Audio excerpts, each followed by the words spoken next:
Olá, pessoal. Tudo bem com vocês? De verdade, eu espero que sim. Espero que estejam aproveitando esse período de quarentena para poderem descansar, para poderem estudar e também para ajudar os pais dentro de casa, não é mesmo?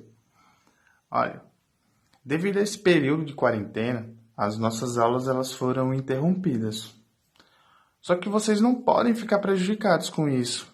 Então, resolvemos fazer essas aulas remotas, essas aulas online, ok?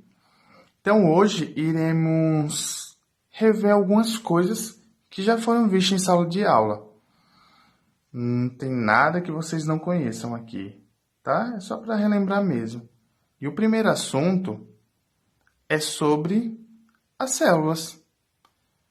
Então, vocês viram em sala de aula que as células nada mais são do que a unidade básica da vida. Quando eu digo unidade básica da vida, eu estou dizendo o quê? Estou dizendo que todo ser vivo é formado por célula, menos o vírus.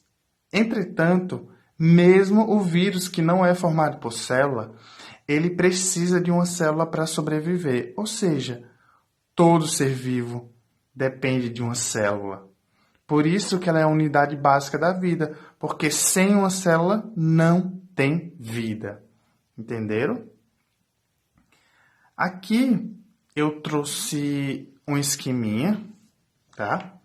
Um esqueminha de uma célula. Aqui é uma célula animal, tá certo?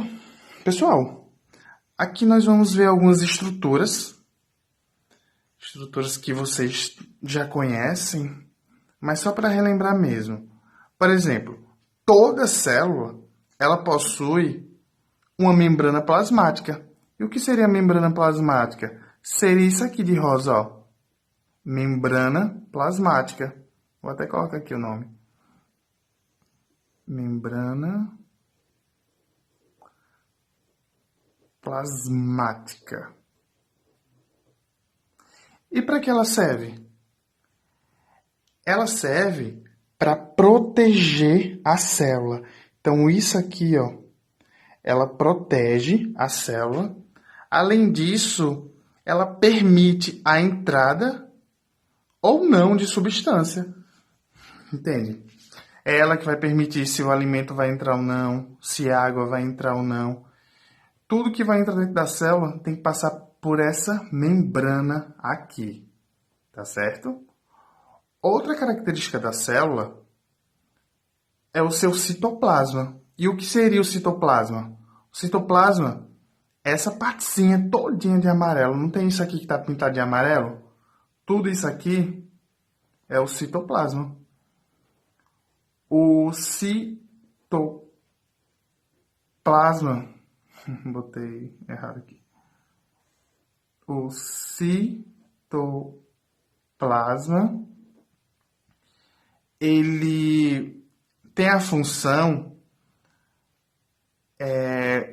de realizar as principais transformações dentro de uma célula. Como assim, professor? Olha, dentro do citoplasma, que é uma parte gelatinosa da célula, que lembra tipo um gel de cabelo, sabe? Essa partezinha amarela aqui, é aqui onde vai ocorrer as principais reações químicas da célula. É onde a célula vai respirar, onde a célula vai se alimentar, onde ela vai produzir proteínas. E por que isso? Porque dentro do citoplasma que nós vamos ter as organelas. Não sei se vocês lembram das organelas, que são essas estruturas aqui. As organelas são os pequenos órgãos da célula, tipo, entre aspas, tá? Os pulmões, o pulmão, o coração, essas estruturas, tá ok? São pequenos órgãos das células. Claro que não vai ter a mesma função, a complexidade dos nossos órgãos. Mas para as células aqui, elas funcionam muito bem. Então, ó, organelas são os pequenos órgãos. Mas o que vocês têm que saber mesmo é só isso. Citoplasma, membrana plasmática e o núcleo. O núcleo está aqui de azul, ó. Coloca aqui do outro lado. Núcleo. Qual é a função do núcleo? Pessoal, o núcleo, ele guarda, ele armazena o material genético. Ou seja, é ele que guarda as nossas informações. Dentro dele que tem as nossas características. Se nós vamos ser alto, magro, se nós teremos tendência a engordar, se eu serei loiro, ou negro, ou moreno. Enfim, as características das pessoas estão dentro das células, tá certo? E nós sabemos que no nosso corpo existe trilhões de células. Não é uma, não é duas, não é 10, nem 1000. São trilhões. E existem seres vivos que são formados apenas por uma célula e outros que são formados por mais de uma célula, certo? Por exemplo, os seres vivos que são formados por uma célula, eles são chamados de unicelular. Um exemplo são as bactérias. Elas são formadas apenas por uma célula. E os pluricelulares são aqueles que são formados por mais de uma célula. Um exemplo, os animais, seres vivos, tá? Só que existe outros seres que podem, por exemplo, ser tanto unicelular quanto pluricelular. Um exemplo desses aí, são os fungos. Os fungos, eles podem ser formados apenas por uma célula. Um exemplo é aquela levedura. Sabe o pão? Quando ele mofa? Aqui eu tenho um esqueminha de um pão. Tem quando ele mofa, começa a ficar meio esverdeado, acinzentado. São fungos que são formados apenas por uma célula. Eles podem intoxicar, viu? Pode adoecer. Então, não coma se o pão tiver desse jeito.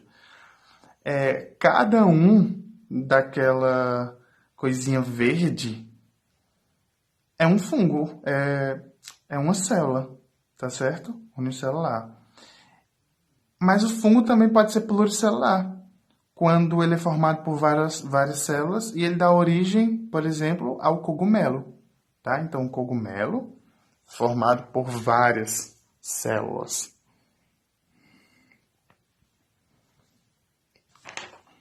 Pessoal, quando as células, não se assustem não, viu? Quando as células elas começam a se organizar, quando eu tenho, por exemplo, um monte de célula, um conjunto de célula, eu tenho origem aos tecidos. Então, tecidos nada mais são do que o conjunto de células, tá certo? Que possui características semelhantes. E um desses tecidos é o tecido nervoso, que são formados por células do tecido nervoso, que são os neurônios. Então, quando eu tenho um monte de neurônios, que são aquelas células responsáveis pela troca de informações, do raciocínio. Quando eu penso em alguma coisa, quando eu vejo e eu penso em alguma coisa, são as células do meu cérebro agindo. Então, ela está associada com o pensamento, entendeu? Então, várias células do neurônio dão origem ao tecido nervoso. Por exemplo, quando eu tenho várias células do tecido muscular, que tem a capacidade de contrair, entendeu? Contrair, tipo o bíceps. Eu tenho origem ao tecido muscular. Além disso, existe outro tecido, que é o tecido epitelial, que é responsável por proteger a nossa pele. Nós temos o tecido conjuntivo, que um exemplo do tecido conjuntivo, que a função dele principal é juntar as coisas, é o tecido sanguíneo. O nosso sangue é um tecido, tá certo? Então, vocês têm que só lembrar disso aqui, não vai cair em prova não, viu? Só a parte da célula, quando nós voltarmos, vai ter sim uma avaliação. Olha, uma coisa importante é que o conjunto de tecidos dá origem aos órgãos, os órgãos que nós temos, tá? Coração, pulmão, tudo isso. E o conjunto de órgãos dá origem aos sistemas, que seria o sistema respiratório, o sistema conjuntivo, o sistema cardiovascular, tá certo? E o conjunto de tudo isso forma, por exemplo, um humano, um animal, tá?